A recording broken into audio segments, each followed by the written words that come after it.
This is the 22nd season of Bass Talk Live.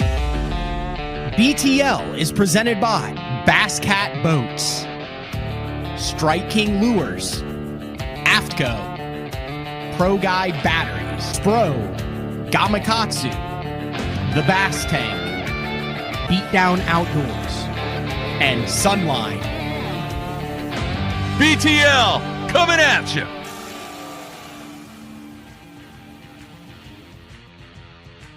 Good morning and welcome to another exciting edition of BTL Bass Talk Live, where we are going to talk about bass fishing, one of the few weekends or weeks out of the year where we have both a Bassmaster Elite Series and MLF BPT taking place at the same time, and some familiar names at the top of the winner's circle. Jacob Wheeler gets, I believe, is his 11th BPT win, which is absolutely insane. They did OHIV and Brownwood. We'll talk about a little bit more in the later half of the show, but I think it's a lesson in the difference between a big bass fishery and a tournament fishery. OHIV, the first 2 days where they had that, basically, I mean, if you're a guy who's in the wrap industry, in the wrap business, I think everyone ripped their wraps off at OHIV going through trying to catch them, but we didn't see a fish over 8 pounds that was weighed in at OHIV, I don't believe, and then they went to Brownwood and caught him. But Jacob Wheeler outlast Justin Lucas. We'll try to get a couple of those guys on, and then over on the Elite Series, No Scope Derby on the Tennessee, Tom Bigby out of Mississippi, and those guys cracked him on a fishery that is not easy. Jason Christie doing Jason Christie stuff, not having a very Jason Christie-like year, and then he goes out and flips and chatterbaits and uses his signature series spinnerbait and by a couple of pounds. But there was some news that came through in the fishing industry last month, and it was the announcement from the Bass Fishing Hall of Fame, which, you know, I'm on the board of directors there, and we talk, and every year they induct roughly 3 to 5 individuals who have made a great impact on the bass fishing industry. And one of those is a BTL regular. Had a lot of people at the Bassmaster Classic who came up and said, when are you going to have Rick Pierce back on the show? Love hearing from Rick, love talking to Rick. And I said, well, interestingly, Rick, who was recently announced as one of the 5 inductees in the 2026 class of the Hall of Fame, is planning on coming the show afterwards. So I shot him a message last week, and then we had all the tournaments go down, and I know Rick has some thoughts on that. So instead of keeping him waiting, good morning and welcome to another exciting edition of BTL Bass Talk Live, where we're going to talk about bass fishing. It is Wednesday, April 1st, so keep that in mind. And we have a fantastic show. Today we have the winningest angler in Bass Pro Tour history. I'm fairly sure we've been able to say that every time he's been on BTL for the last number of years. He continues to do so at such a pace with which I was on the water. It'll be cool to come out. We actually did a little power fishing and scoping, little yang with Kyle Patrick yesterday in Oklahoma. It was a classic Oklahoma day. It blew probably 35, 40 miles an hour. And there's like a 500-acre pond that's 10 minutes from the house. And I've only crappie fished it. And I don't catch many crappie out of it. It actually sucks, but it's one of those with zero visibility. But I was like, I think we can get on it with the south wind. You fish the whole thing in like an hour and a half. And I mean, like, when I say zero visibility, like, I wanted to shock it, because Kyle Patrick's from New York. Yeah, he likes clean water, smallmouth, cayuga, that type of stuff. And we get on the water, and he said our goal was to catch one.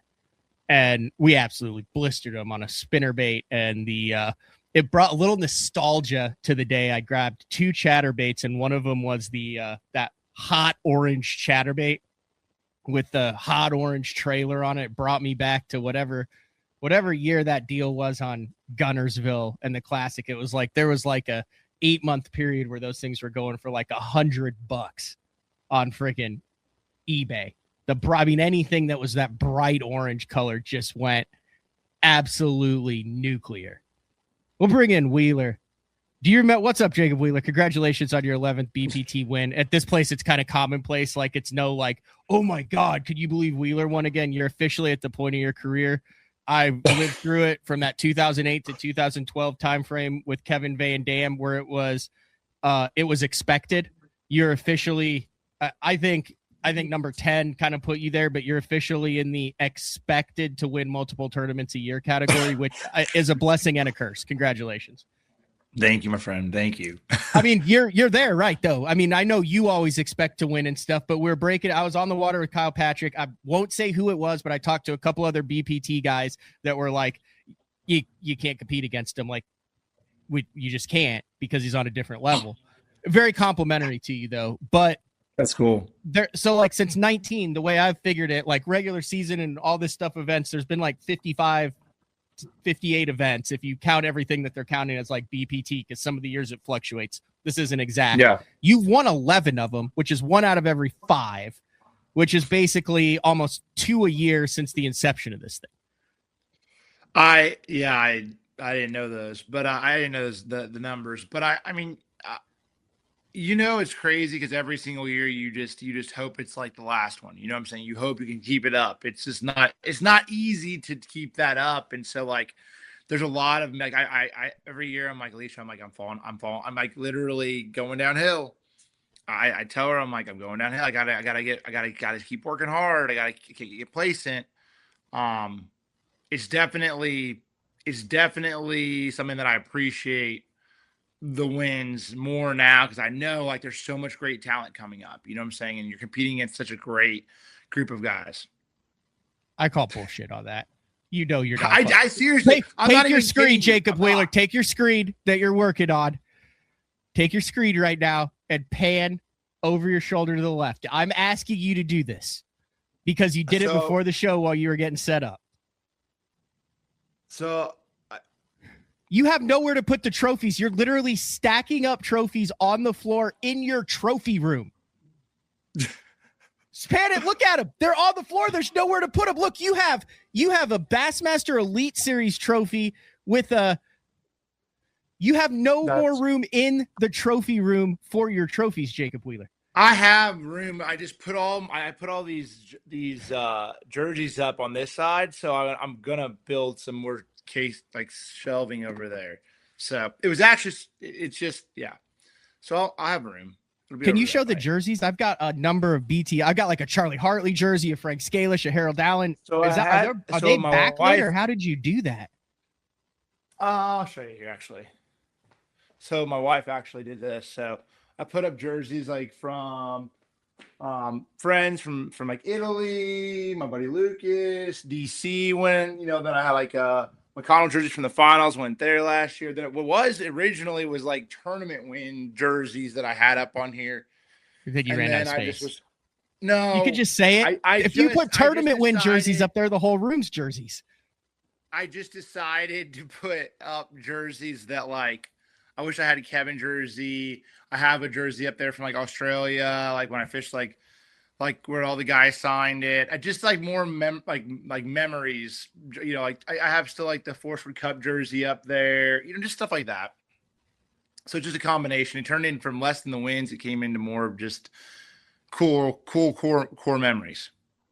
Very cool. I brought you in. So do you remember the year that the Blaze Orange went absolutely ironic nuclear in professional bass fishing? It was like one of the classics, and then it was like early in the year, and they had dropped that like hot red orange color, and it was like it just took over the sport. Fire craw for a spring was this year's Koike.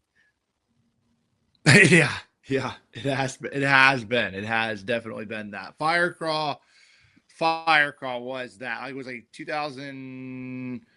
It was like right around the time when Hank Cherry won the Classic. Probably maybe like a year before that. Right around that was really like the craze. Everybody was buying them up. Did you ever fall into that craze? Like, were you a big fire crawl guy?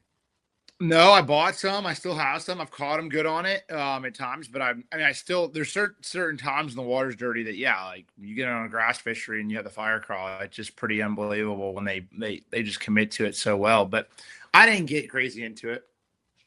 I have a few. I remember Lucas like I have 15. I mean, I guess the guys in Gunnersville in the grass. So I got 27 fire crawl chatterbaits. I'm like, you'll never have to buy one again. I remember telling me something like that. No, I had one and I just tossed it in and smoked him on it in zero visibility, but it was fun just going down. I felt like Takahiro.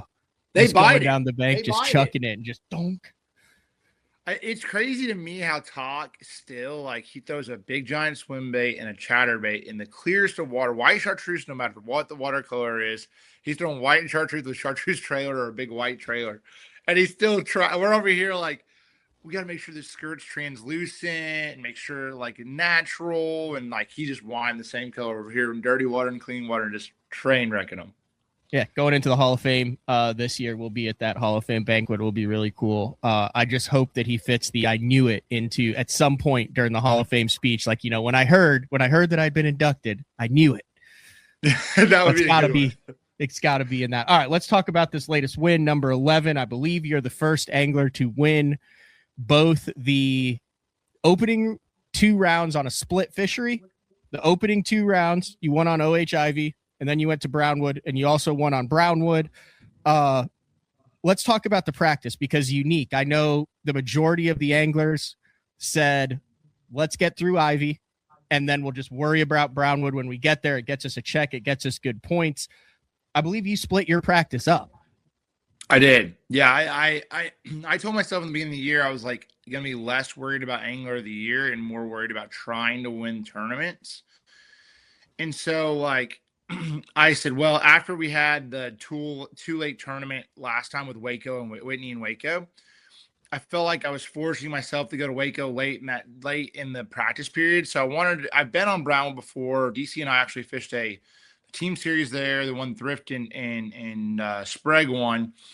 And so I'd spent a couple days there before, but the water was low or higher and it was just different, right? It's fall. Mm-hmm. So I wanted to go out there, spend the first 4 hours of my day on Brownwood on the first day of practice. So that way, if I was struggling at OH Ivy, at least I have an idea how it looks with the water being low. I ran around the lake. I did some things.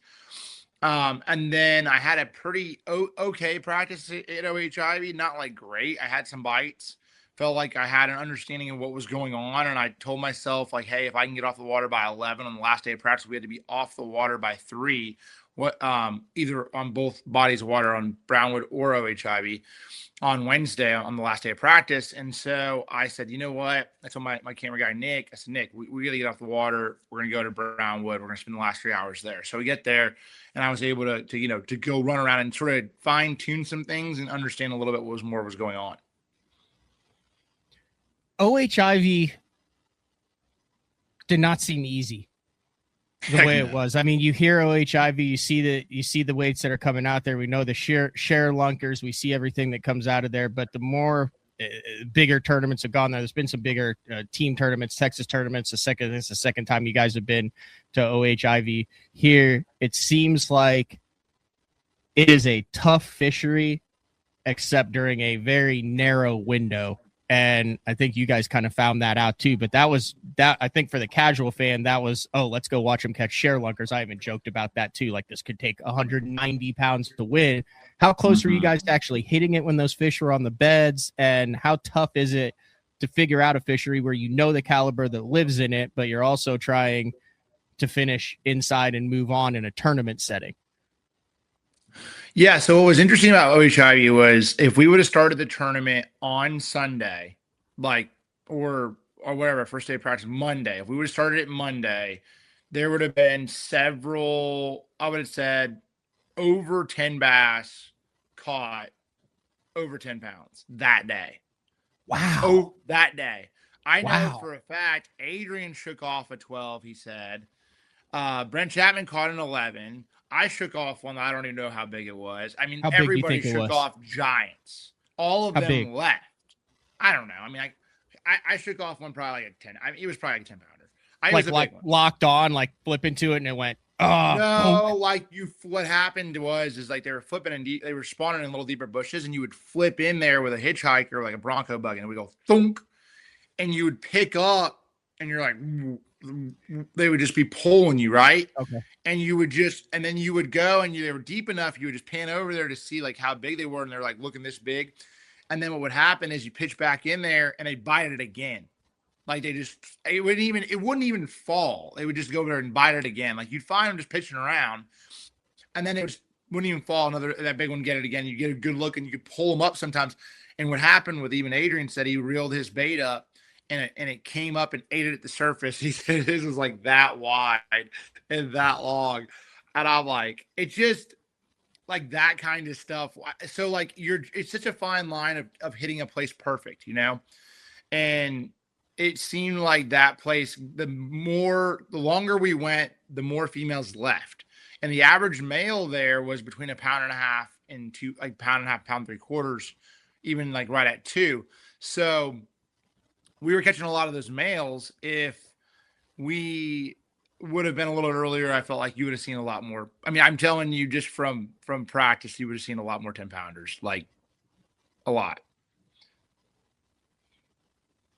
And it seemed like most the primary pattern there was just chucking at schooling fish in bushes and praying. So the primary pattern there was day one, I caught them all flipping. And then the like while I was pitching around on this one little bush stretch, they came up schooling on this little inside bush line, and I'm like, oh my gosh! So I pick up a frog, fire out there, I catch one, and I'm like, all right, actually, I caught it. I got a penalty. I reeled this fish out of the bush, like 3 bushes. It went into this bush, then comes out of that bush, gets in the next bush. I get all the way to the boat, and I boat flip it, and it comes off in the boat. So I was like thankful to get the fish in the boat, of course. But It was like, what are the odds of it coming off in the boat when you literally just pull it out of 3 bushes? So get in the boat, and they're blowing up. So obviously they sort of show themselves. It was sort of the right place, right time sort of scenario. And the next morning I started there, and there was a little bit of shad spawn going on, and they were still in the same area.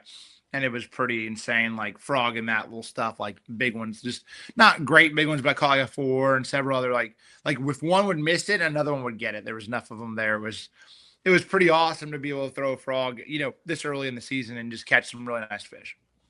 Yeah, I got we'll show one here of kind of what we were talking about there, but just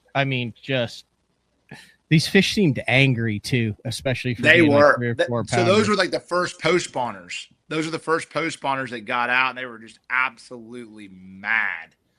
Like when they bit it, it was special. It really was. I mean, I'm a self-proclaimed topwater addict. Like I love throwing a topwater bait, regardless whenever I can. And so when you can just throw a frog or a buzz bait or claptail or whatever, it's just fun. It's just like it brings you back when you were a kid. So like I love that, and especially when they're schooled up like that, like where it's almost like a Mississippi River school of bass that's on a mat. Like they're gonna be like you're getting in the danger zone, and it's like twitch, twitch, twitch. Like I love it.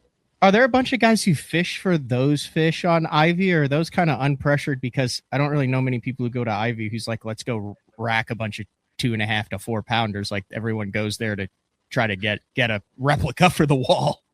Yeah, I don't really know. There's a lot of guys just fishing there, right? Just people fishing. I feel like a lot of people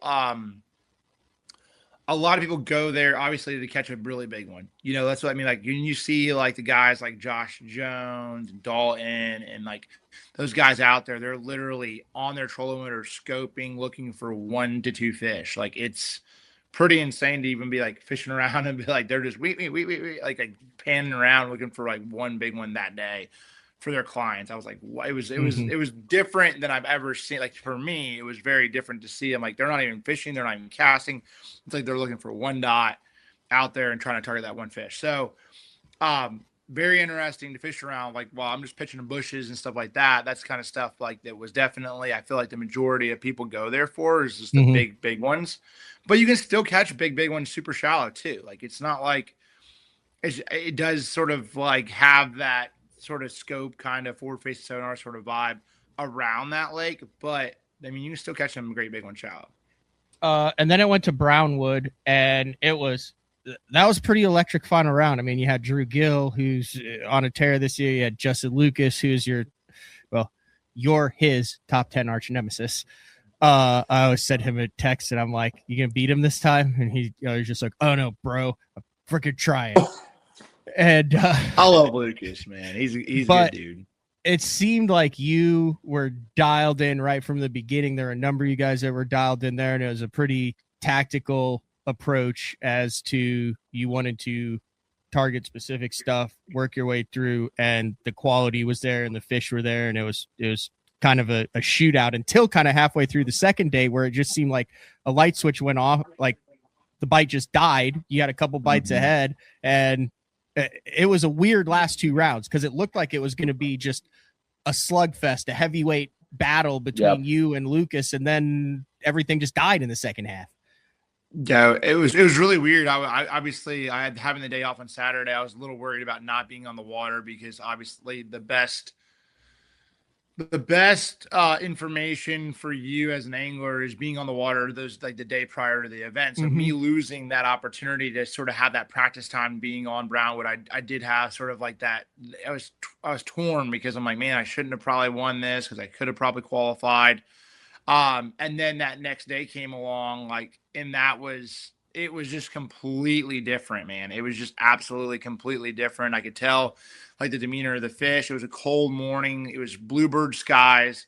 The day before was cloudy all day. It was windy. It was rainy. And it was something about like that. I thought it was going to be a heavyweight battle because obviously Lucas caught 60 pounds. I'm like, and he only needed to catch 30 pounds to qualify. I figured he was obviously on some of the right stuff, and he knew like he was just practicing probably half the day, you know. So knowing that, I was like, man, he's gonna have a lot of stuff in his back pocket to probably go to that he shook some off on, that he knew that they were there, but the conditions were different. And like I even joked around because he caught a couple of really nice ones at the end of that first period, and I'm like, oh, it's gonna be a battle, Lucas. All right, but he was really reeling them in, and then it just went poof. You know, so it was definitely surprising to like, I had my boat official. I said, hey, would you just let me know when every fish is caught so I can understand like how the bite windows are happening and what's going on. And there was a time there, like in that second period, I transitioned to using forward, and I had a couple spawners that I found that last day of practice that were a little bit deeper. And I caught three pretty quickly maybe three in the first hour. I caught like a 414 that was like a male off a Bronco bug. And I get that fish in, and I asked him like, hey, like 45 minutes later, I'm like, hey, when is there been any fish caught? Is there been any fish caught? And he's like, no, there's not even been a fish caught out of the other 9 guys. And I'm like, what? Like, it was so weird. Like it was weird how those fish shut off. The wind blew hard, the water dirtied up. And it was really weird how it got tougher and tougher throughout the day. You did your damage on a number of different baits. I did notice one of those was a drop shot that was just straight black. Look, just give us a little bit of little fishing nugget here. It is Bass Talk Live. I mean, back before there was live and we could see everything that was happening, we would really focus on the baits and techniques. And it's weird how this industry has kind of transitioned into more of the stories and the people behind the scenes. But let's nitty gritty walk me through the decision for a straight black drop shot worm. So I'll say this. So number one most versatile color in bass fishing is green pumpkin. I would say that the majority of us can say, okay, probably number one. But what people that I've seen, a lot of anglers don't use, a lot of pros do, but not a lot of anglers out there use. Number two would be black.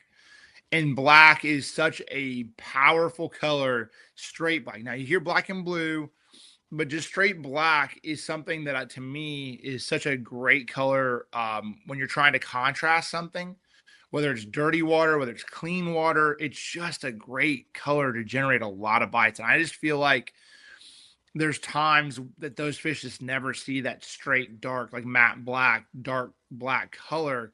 and it does seem to generate more bites than other colors. It just does. And so like it's sort of funny because I think it's like towards the bottom end of color on the color chart for like Crush City is like as far as sales is black, but I'm like it's high. It's high up there on my list of hey, if I'm either throwing this, that, or either black and blue or green or black or green pumpkin. And I don't have it in everything with like a bronco bug and stuff, but specifically a worm. Like even when I go to Hartwell, I'm throwing a black worm out deep. When I'm throwing like I still throw a black in the cleanest of water and the dirtiest of water. So it just to me like if you're gonna have a few colors, green pumpkin and black are probably the two that I'm probably gonna pick for all the way around the country. Like it's just so versatile. Now, sticking with the color, did I see on your chatterbait that you were using a white chatterbait with a gold blade? Yeah. Okay. Yeah, I mean, white. Okay. I'm just saying, I want to give away. I mean, I don't know if there's anything to that, but typically when I'm throwing a white chat, white, silver.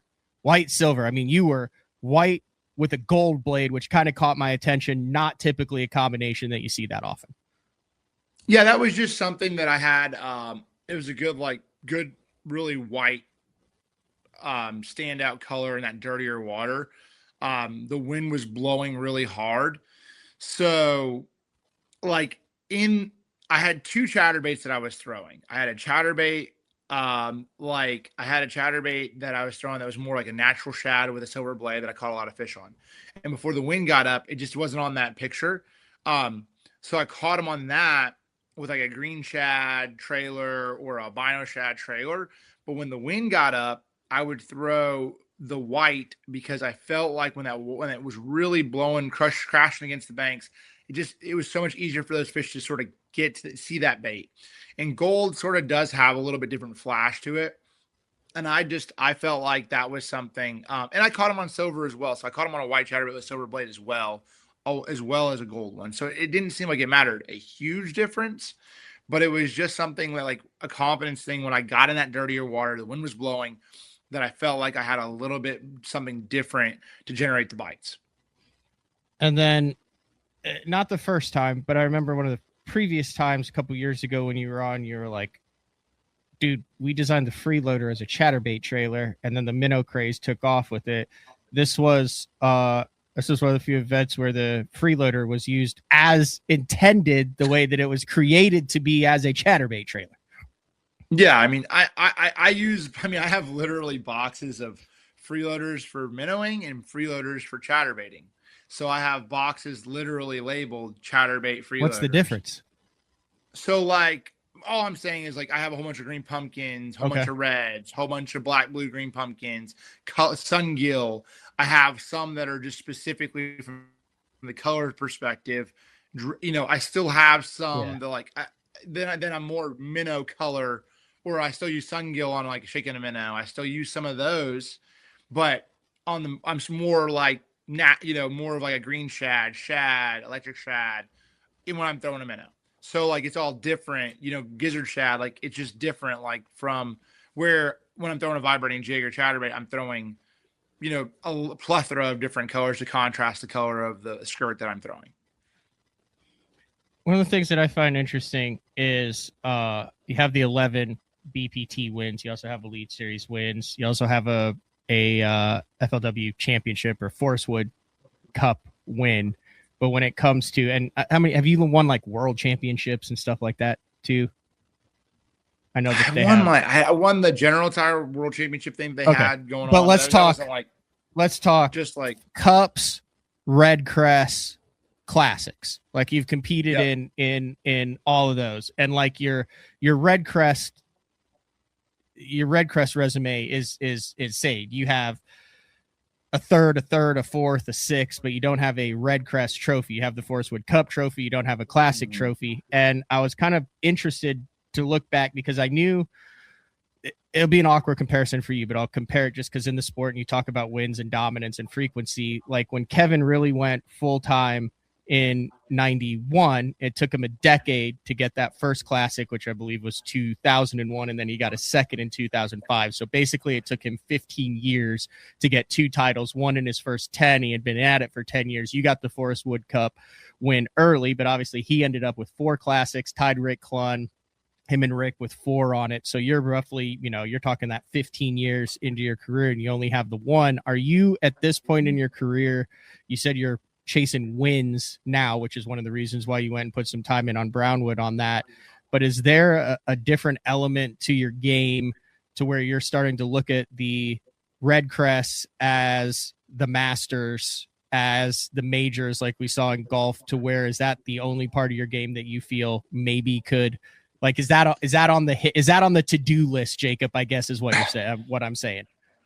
Yeah, I mean, I think it's definitely on the to-do list. I mean, to me, I feel like between Red Crest and that Champions tournament this fall, like those are the 2 top hitting tournaments I would obviously, and I'm putting a lot of weight on the Red Crest side of it. But the thing is like when you have a tournament in the spring, like Red Crest, and it's like in the middle of potentially the spawn, there's not a lot of prep time that you can prepare to really put yourself in a position. I mean, you can, but what I'm saying is like, you can't go and pre-practice and run around and do all this stuff and find places that you feel like these fish are going to be on isolated cover and outwork everybody there. It's a lot of intuition and gut feeling and adjusting on the fly. And so you can't really, I love the tournaments that I can go work hard and put the time in and go and prepare for. And then you're just basically able to put more time in than the rest of the field and put yourself in a better position to win. Red Crest have been a little bit more difficult for me, to be honest with you, because they've been at a time where it's sort of in a major transition. I've not been able to really I haven't got over the hump. I have not. And it's been frustrating. Obviously the last classic I fished was with I got second to Otter. So I've had some really close calls in the championship events. I've had close events. I've had a second to Tharp in a Forrest Wood Cup. I've had, it's just been right there. So I definitely feel like I don't know if it's decision making. I don't know if it's something that I have to if it's just sort of the nature of the beast and you got to have a couple that go your way. I mean, even when Bobby Lane won, it was like I was leading with 2 minutes to go, and then I have like a 3.5 pounder on my jerk bait with 30 seconds, and if he eats it, you win. So it just like it's been so close. But it definitely something I'm not say bothers me. It's just more so something like, hey, I know if I keep putting in the work and the time, then it'll happen when it's supposed to happen. I don't necessarily like, oh, I got to win this tournament. There's tournaments like that I know I want to win. Like I really want to win Lake Erie because Lucas, I've never won one on the Great Lakes that I won, in the St. Lawrence, but I want to win Lake Erie this year bad because I just felt like that's one that would sort of be cool to win on the Great Lakes. In that, what were you saying about fishery. Lucas? You're pissed that Lucas got you on the last time on the Great Lakes? I got second to Lucas by 1 ounce. I got second to Lucas by 1 ounce up there on Lake Erie, and so I would like to win that one. So that's why I was saying Lucas in the super tournament. So we fished the super tournaments that I think it was 2020. And I got second to him in that one. So that one's one that I would like. I grew up fishing up that way, so I know it fairly well. I would definitely love to win that one. But then, yeah, from this championship side of it, I got to have some things go my way a little bit. And I don't really put an emphasis on. I do, but it's not like I don't know. My wife even told me the other day, she's like, "You got to win Red Crest," and I'm like, she told me that the other day, and I'm like, kind of savage. Yeah, you're not wrong.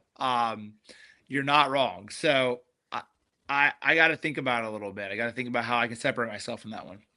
It's a stupid question, but I'm obligated to ask it in the position with what I do. Like, I mean, it's like, oh, you win everything. Why not this one? It's like, come on. We just no. I mean, you're not wrong. You're not wrong because it's like.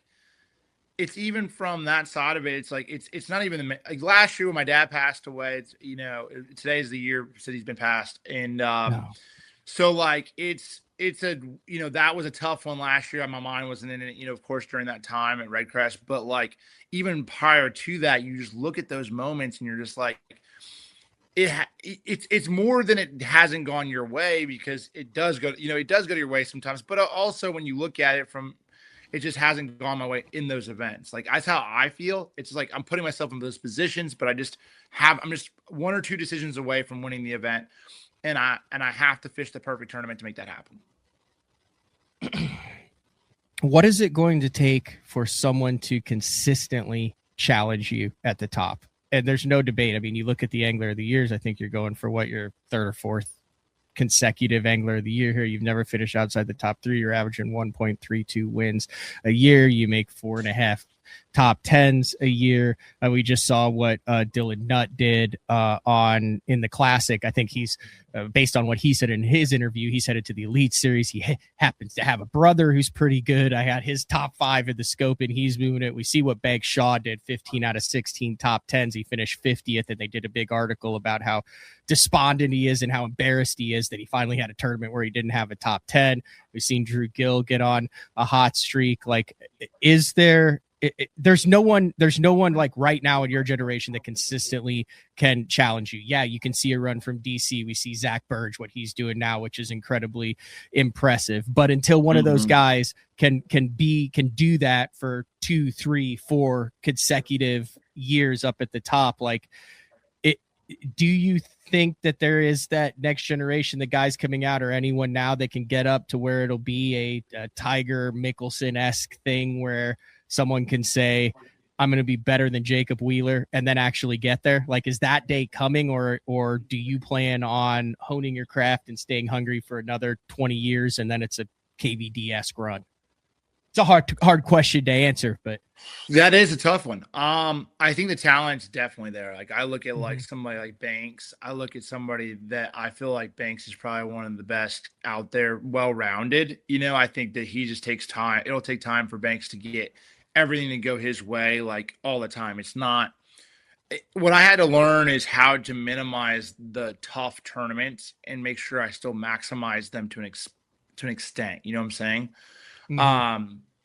And I think those guys those are obviously guys I look at, like, and then as Drew Gill gets better during the non-scope time, and he is getting better at that, he works hard at it. Like, he's a hard worker.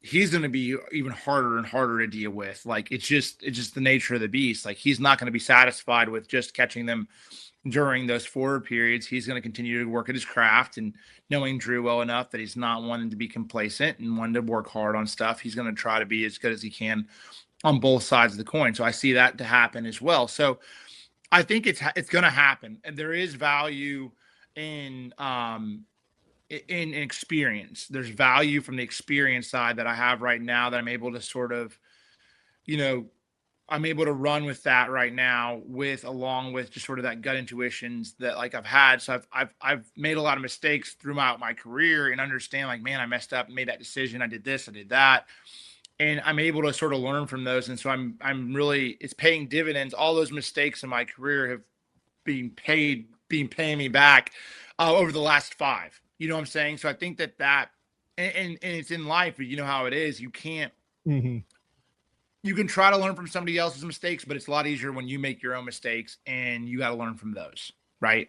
And I think that will take time with those younger anglers for the talent. I think that when I look at, like, the group of anglers that came up during my era, like a Lucas, you have DC, Bertrand, Polinick. You look at Polinick. You look at those groups of guys. I look at Banks. I look at Drew Gill. Dylan Nutt has obviously caught them. We'll see where he gets in the national tournament side of things. We'll see there. Time will tell. You look at Father Gill. You look at guys who are in the national tournament. Like those anglers that consistently have caught them, and they're that next group of guys that are coming up. That group, it just depends on how hard you work at it too. I'll tell you what, it is bad. I talked to a lot of guys behind the scenes, and Banks' name comes up consistently. Like, in a little bit of, like, Banks has that weird factor of guy. I'm not saying guys are scared of Banks, but I'm just saying the respect for him from guys who scope, guys who don't, guys who fish different bodies of water or not. Like, for a dude who kind of came onto the scene over the last 2.5 years, lot of chatter about the potential that Banks Shaw has moving forward. Yeah, I mean, I look at Banks as the top prospect, one of the top, because you look at Banks, no matter what happens with rules and adjustments with, Bass and the Bass Elite size, it's 50, 50-50 from the forward facing sonar side of it. For us, it's only, 2.5 hours. Like Banks is not one that's completely dependent on that, right? He's Mhm. completely focused. He's beat me and Thursday Nighters countless times here at the house and Wait a not second. Whoa, Chickamauga. whoa, whoa. I'm gonna get 2 emails from people who'll be like, God, you always cut your guests off. I'm cutting you off on this. You said he has beaten you in Thursday Nighters, which means that there is a Chickamauga Thursday Nighter where everybody rolls up to the ramp after hard days at work, and Jacob Wheeler is dumping his boat in, and Bank Shaw is dumping his boat in, and that Thursday Nighter includes Jacob Hey, Wheeler and Bank. Is there anybody else on that in that Thursday Nighter that we may need to be aware of that would make it quite possibly the hardest Thursday Nighter to win in the country?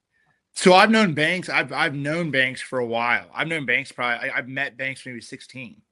Yeah. So Banks used to go out there in a little John boat and fish, and he would win tournaments, those Thursday nighters, all the time. Like he was, I mean, way before forward facing sonar and all Yeah. that stuff. He'd be in his John boat reeling in 8 pounders, like a 3 fish for 20. He'd have 3 for 19. Like it's just he's always been a good fisherman. So like but I don't know if Banks fishes them all the time now, but I mean there's guys that have a lot of respect for Banks around Like, here. would You know, the Michael force. Neal ever jump in those? Would an Andy Morgan ever jump No, in like those? I fished him like Monday nighters and Thursday nighters typically this time of year. Like I fished with one Hudson last year, but I don't normally do it. Like I normally just donate the money back if I win something. It Yeah. just it's more of a fun thing for me, and I'm thankful for the.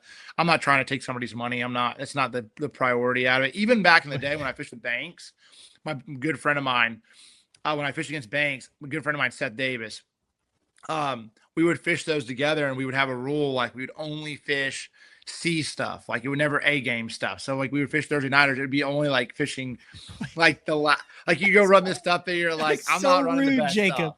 You would win the tournament off of your C stuff and then donate the money back.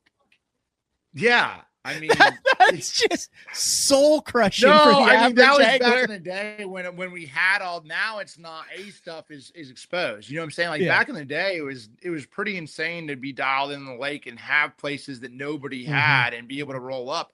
Like there was places for 2 years. I mean, I lived here and I never made a cast for 2 years on a couple places, because when you go there, you knew you were gonna catch a big one and you didn't want to ever pressure them, until you needed one.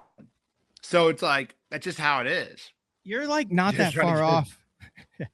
You're not like that take far off from straight your bats. son understanding what a Thursday night win means. And then anytime you jump in that, he's going to be your partner here in a couple years. There is no giving that money back.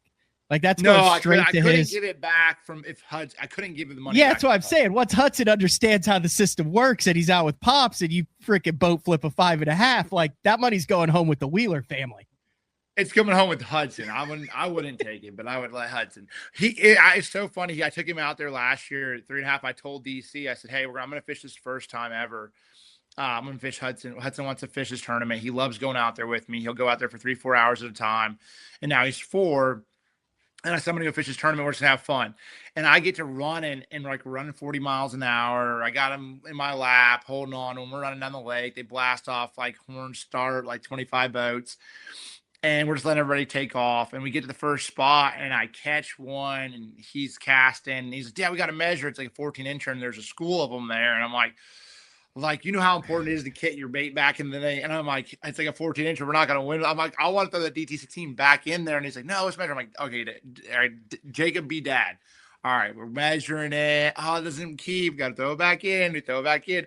I cast back out there and I'm reeling it. And I hook one. I'm like, here you go, Hudson, reel this one in. I grab another rod and he gets it up there. I net it. It's a 14-incher. And he's like, let's measure it again. I'm like, oh. So long story short, I end up running like 50 miles that night trying to catch them because I'm like, that DC gave me so much crap. I'm like, dude, I'm running all over the lake. Everything there's For like all the $200 places, of gas to win all, $100. all to donate the money back. Yeah.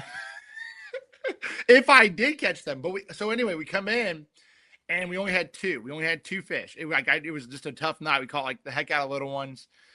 And Hudson comes up there and they're like, how'd you guys do? He goes, we got 2 keepers. He goes like, we got 2 keepers. Wanted one. He is, and I'm like, golly. But he was talking smack. He's like, we're gonna beat you guys Yeah, beforehand. you got to He's weigh like, those he's telling suckers them. in. There's no under. We weighed him in. We had like 5 pounds or something like that. He was excited about it. So maybe this year we'll get our first win. I'll get him out there on the water, and he'll get a chance to get a little cash. That'll be exciting. A couple more questions. I'll let you go. Actually, recorded with Jason Christie, who won the Bassmaster Elite Series 2. He's on the podcast train, so I could slide him in here in about 30 minutes. That show will run on Monday. I just got back from the Bassmaster Classic, covered it. We had a lot of events on top of each other now, it seems.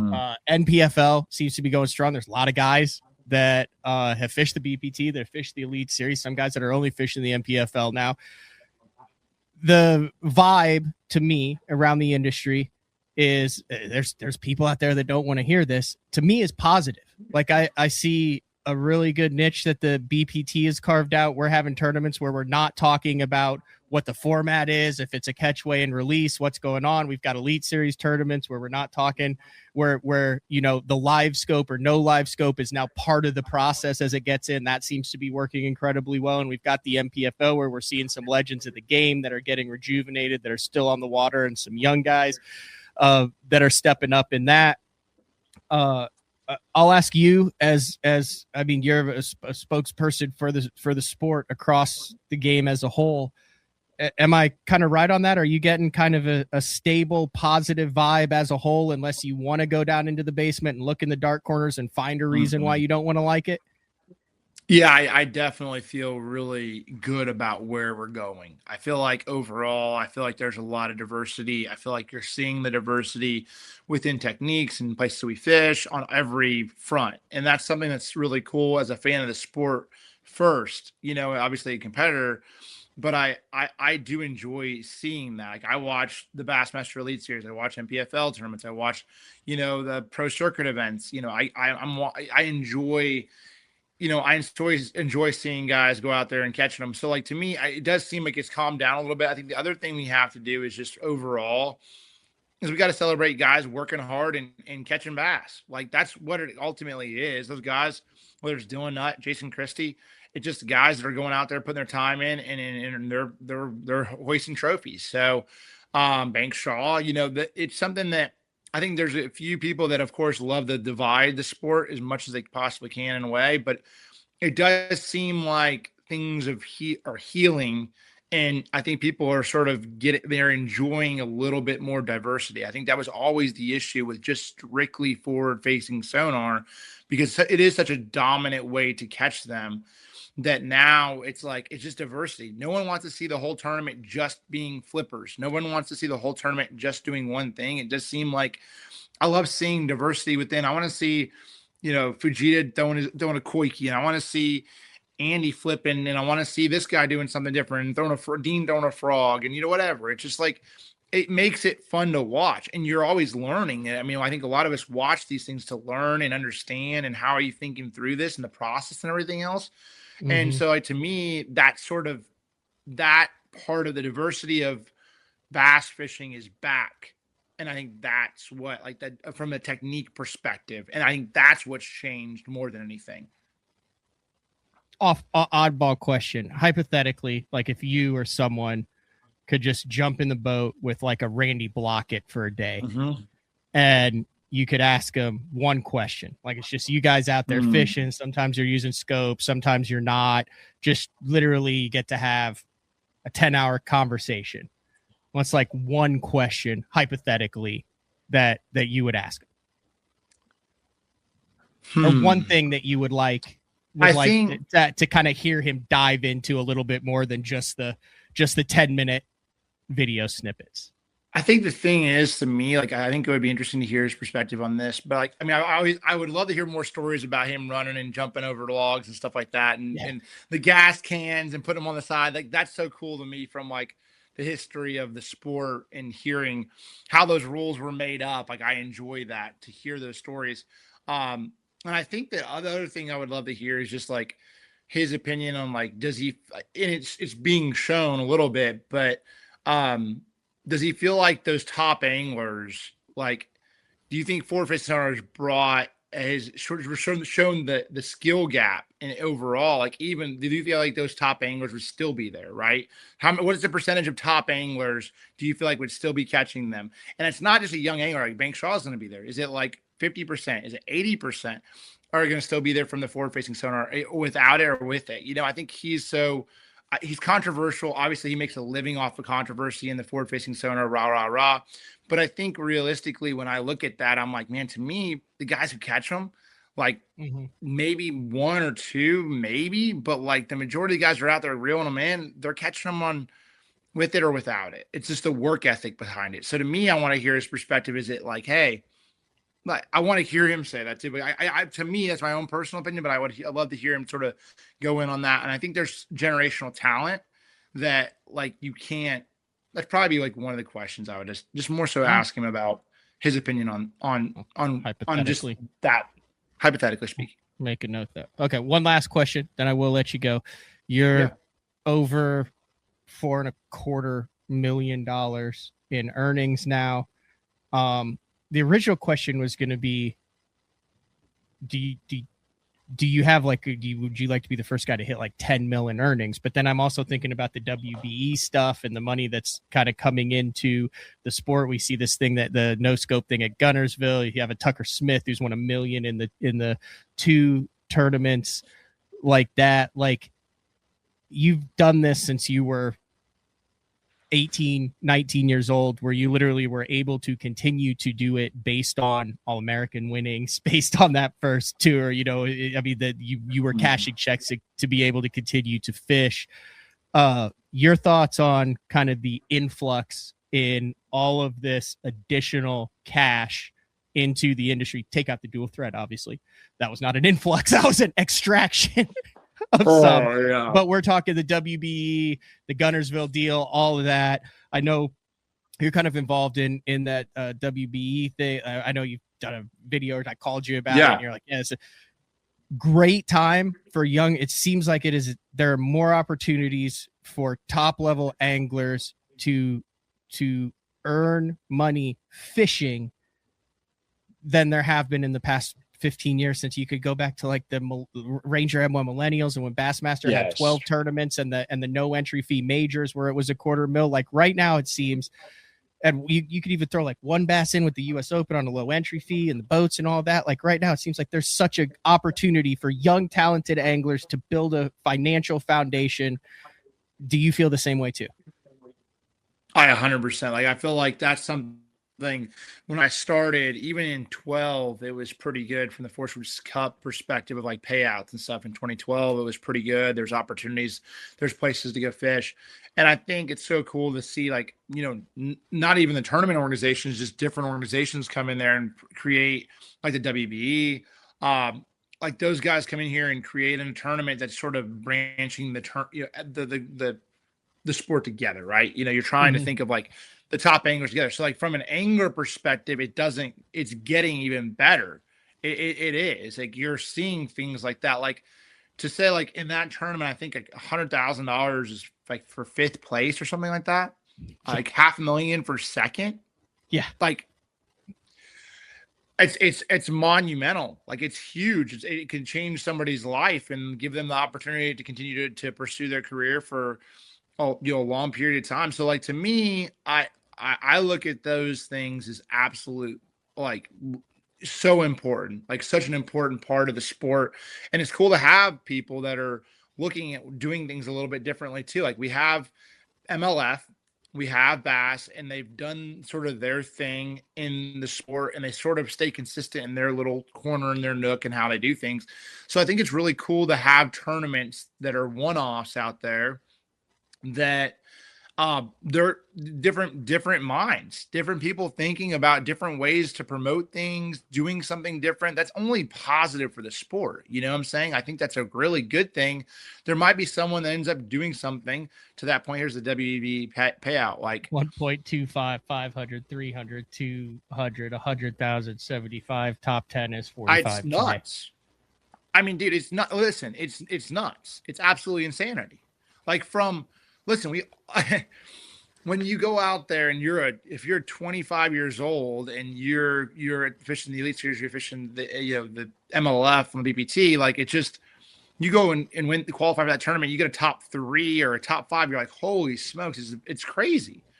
Mm-hmm. Like it's like winning a tournament and anything else. So to me, that's awesome. Like I mean, I think this is great if we can keep that going. If those things can continue to go down, I hear that they have plans for a couple more years. It's already planning out to 2028 is what I'm hearing. But holy cow. Yeah. So if that continues to go, and you have the money coming in from other different circuits out there, I think there's room for that. I even the whole like dual threat thing. Obviously tough deal, but it shows that there's maybe a potential opportunity for a big tour with some actual money to come up with a team tournament. Like I would love to fish that. Like it may not me 6. How many rants have I been on with you about MLF I know. scaling the team series? I know. Like I would love to fish a tour of 4 tournaments. Now I wouldn't want to fish 10. But if you made it 4 tournaments and a championship and you sort of made it in between our main events and I could partner up with DC or Welcher or some of my buddies like Hunter or something like that, and I'd go travel and compete a full season on tour with them, on that, it'd be fun. Like it just would be really cool. And then I think there's value in that because you have 2 different personalities. They're coming back and forth. You get a lot of good conversation. It's a real natural conversation too. So I feel like there's room for that as well. I do feel like there's room in the sport. So a lot of things that there's a lot of balls up in the air, but overall, I do feel like the sport's it's going in the right direction for sure, in my opinion. How many new shapes of Crush City are in the works right now? A lot. I mean, there's a lot. There's always a lot. There's always a lot. There's always a lot. There's trying to figure out ways. But like, again, you're always trying to figure out ways to do something different. And that's the fine line. Is like how you don't ever want to create a me too. You're like, all right, there's a product of our bait that you're like, I want to make something. And it's like, how do I make something? Where's there a hole in this sport or, a bait like this, and you're trying to understand like, how to break something out that's, and it can't be niche because you're wanting to build it out big enough where, it works in several different regions and stuff like that. So there's probably, I don't know, there's probably 10 different shapes that I'm tinkering with, probably 6 to 8, 6 to 10. It's wild. Was the urchin on the radar before it was on everybody's radar? Like, is this a deal or is that a scramble deal? And then everyone's trying to figure out how to make a different one. Or I feel like it's like a mixture on that. The dice has been a player for a while now, but it's really now the dice is old school now. No one cares about the dice. They want the urchin now. So you're probably working on a dice, and then you were like, "What the hell? We just got our dice done, and now we got to start on a spiky urchin thing." No, I never really jumped in on the dice game on the Crush City side. Really? Nope, never. I never even like we talked about it a little bit, and I said but we had been working on like an urchin style bait for a long time, actually playing around with stuff. So there's. Again, to be able, like, what are the negative? There's a lot of negatives with an urchin style bait, from packaging to to storing it to everything else. So there's a lot of those things that if you can figure out how to come to market with something that's a little different, it could be valuable. So that there's stuff like that you got to think about. Obviously it's a craze right now. How long is the craze going to last? Is it something that continues to, there's different ways we figure out how, like a minnow, obviously what the heck is it? What do the bass think it is? Are they going to continue to eat it? Are they not? There's a lot of different things there, but there's also different baits that I have in the back of the mind, but just like that we're tinkering with. And I'm like, man, if we can get this, there's one in particular that I'm like, really, I've been prototyping for a while and I'm like, I can't get it right. And I'm like really wanting to figure out how to get this thing. If I can get it right, it'll be really cool.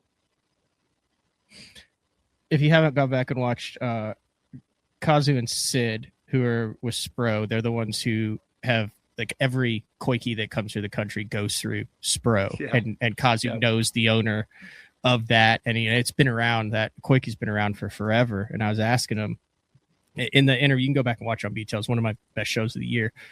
He said, dude, he goes, the creator that tended to fish it like a topwater, like those little groups of shad that were just under the surface, like floating worm season, where you go whoosh, whoosh, whoosh, and all those tentacles look like those little groups of shad. And he's like, just like with the minnow and the Nico and all that, it just gets straight Americanized. Add heavy weight to it, sink it, jerk it, fish it completely different, but that's not how they fish it in Japan. It's just interesting how many. It's kind of like your freeloader that was badass chatterbait trailer that allows it to keel, but then when you pull it, allows it. Now it's everyone's like, hey, look, we put it on a jig head and we caught 75 every day. Yeah, exactly. You're like, okay, cool. I get the royalty still. Have at it. Yeah, exactly. It is interesting. We're figuring out ways. It's how baits work. Like you'll figure out ways. Like you might design it for something, and then it just ends up being something completely different. That you're like, holy smokes, this is way better for this. All right, Jacob Wheeler, congratulations on the 11th win. Congratulations on leading the Angler of the Year. Congratulations on qualifying for the WBE championship that takes place for $1.25 million. You should go try to win the U.S. Open. I think we had Billy on. He said it might be one of the last times it's at Mead. It's only a $200 deposit, $1,600. It's in October. They can get in on Lake Mead. They think it's supposed to drop 30 feet. They're bringing it from where they've had it the last number of years. And he's like, this might be one of the last cracks in recent time to run through those freaking narrows and get a U.S. Open trophy.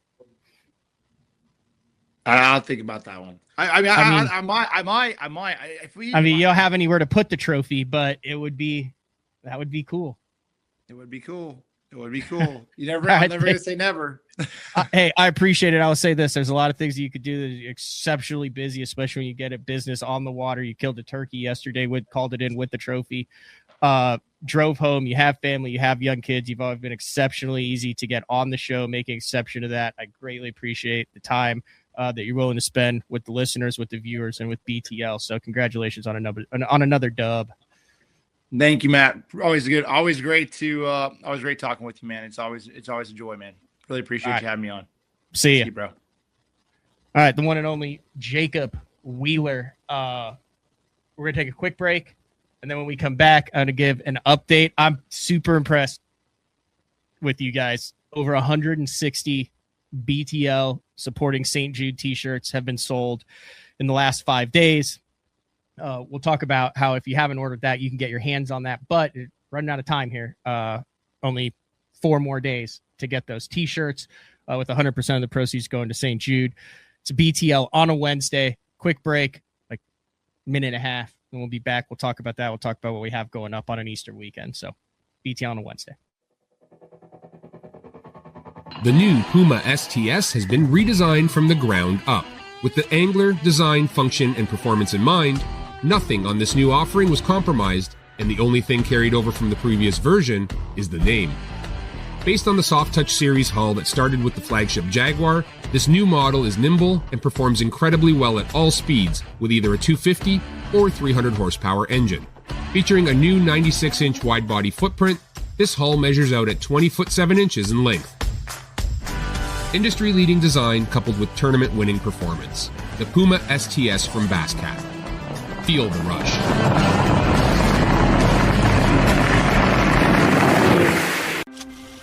Before there were hashtags, there were handshakes and shared stories. They gave us confidence to make our first cast and chase our dreams. They taught us to fish, and in the process, taught us about life. They taught us that success isn't just about reaching the top. It's about lifting others up. The future isn't just about selling tackle. It's about 3 simple words. Let's go fishing. Here's to the original influencers. When I'm in a tournament, conditions are constantly changing and every second matters. With the Deep Dive app, I can instantly pull up all the current lake conditions all in one spot. So no more looking at weird government websites. In just one quick glance, I have water clarity, water level, wave forecast. It's all right there in the Deep Dive app.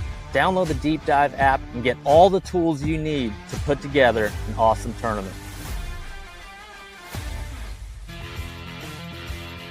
All right, welcome back, BTL. I mentioned the BTL at St. Jude Bass Fishing Saves Lives t-shirt. 4th year that we've done that. Raised over $10,000 over the last 3 years for it.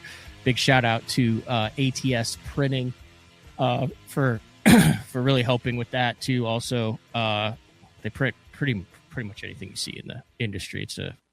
They run quite the operation up there in the north. But I do want to throw this out. This is the BTL fundraiser shirt right there. You can see the BTL St. Jude Bass Fishing Saves Lives. That's available through the 4th. The link is either in the description of my Instagram bio or in the description of this show.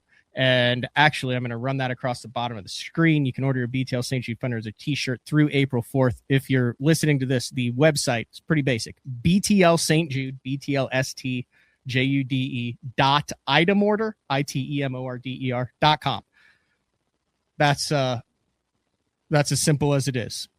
BTL St. Jude, STJUDE, BTLSTJUDE itemorder.com. And it'll take you right to it. And then when you go to now I've got everything stuck on the screen here. There you go. When you go to the website, this is what will pop up. Boom. There it is right there. 4th year that they've done it. The way that they're able to do this is with ATS and the reason why it's only open for the through the 4th is, it's been open for the last week, is they'll make one run of all the t-shirts. These are pretty much true to size. Someone asked me, they said, hey, I'm 5'10", 170. What size should I wear? And I said, I'm 6 foot, 190. And I said, the large still fits me, but it's getting suspiciously small each year, which I think may be more of a me problem than a t-shirt problem. But yeah, like I'm a size, I'm a large. I'm like 6 foot, 185. Okay, I'm not going to lie. I'm like 192, 6 foot, but I should be like 180. Large, right around there is the perfect size. All the different, this is kind of the new color that we have. So $29.95, and then there's some shipping that goes on top of that. Can't thank you guys enough. Over 160 t-shirts. I just got a email from Catherine today. Over 160 t-shirts for that ordered, and then that goes directly to the BTL team of myself and Adam Bartuzek, who are raising money for the Dick Hiley St. Jude Bass Classic, which is the first week of May in Wabasha, looking for another $1 million plus money raised by the entire, last year there's like 92 boats raised, like $1.1 million, but in the 25 years, over $9 million raised. You can go directly and see where that money goes to for St. Jude. So also, if you're interested in fishing, maybe if t-shirt isn't your thing, fishingchaos.com, also working with St. Jude and BTL for the Fishing Chaos tournament, runs through April 15th. Over 1,200 fish have been measured in the Fishing Chaos app for the St. Jude tournament. We're over 180 anglers in that, over $4,500 raised for St. Jude through it. It's $25. 100% of that goes to St. Jude as well. And then the BTL sponsors have stepped up for prizes for first through third in each of the 3 divisions. That is open through April 13th. So if you're just getting into open water or whatnot, you can go to fishingchaos.com, look under the featured tournament, sign up, measure your 5 longest fish, artificial baits only from a public body of water.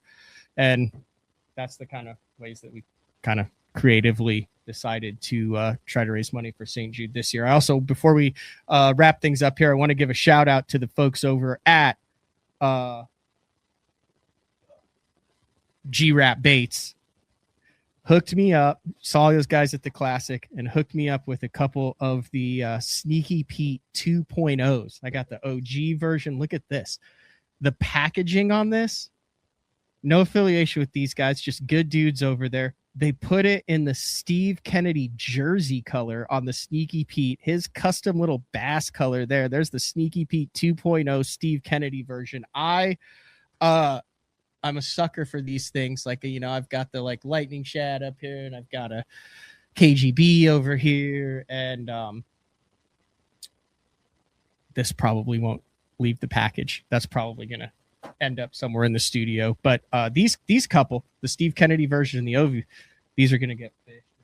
Also a couple Pistol Pete's over there. So thank you. I do also, one of the Fishing Chaos online tournament winners, Strike King, is going to give away one of the Hogfather Juniors right there. So if you are placing one of the guys in the regions who finish either first, second, or third, that's going to also be included then into your prize pack. Did you get the Rick Clunn signed Labina? There's the Rick Clunn signed Labina right there. That one's never getting wet either. And then Pro Bass Adventures, Josh had the Ricos in the 2. Those are badass colors right there. Those are 2 exclusive colors for the Ricos. One of them is Pro Bass Splash, and one of them is Bacharach Bone. He was selling those at the Bassmaster Classic, or you can go down to Mexico and buy them. I don't think he sells them online, but all right. Big shout out to Jacob Wheeler. It's pretty impressive. Mentioned earlier in the show, went out with Kyle Patrick. Thanks for him for jumping on the show. He's out shooting a 1-on-1 against Austin Cranford right now in Oklahoma. It's pretty savage what Austin did. He sent him to, he's like, I was with Cranford, had some stuff to take care of, and then he's like, okay, they're fishing today. Cranford takes him to one of his favorite ponds. He offered to give him a little bit of a handicap. Kyle Patrick's like, no, I'm not taking a handicap. So Cranford's basically like dragging him to the wolves.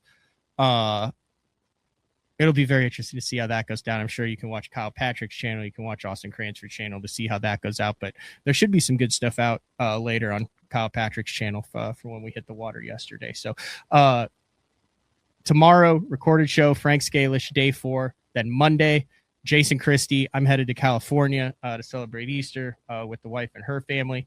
We'll bonfires on the beach. Can't complain about that. I think that's all I got for today then. This has been another edition of BTL Bass Talk Live. We'll talk to everybody later. If have a safe, happy Easter weekend. Enjoy it. We'll talk to everybody then. See ya.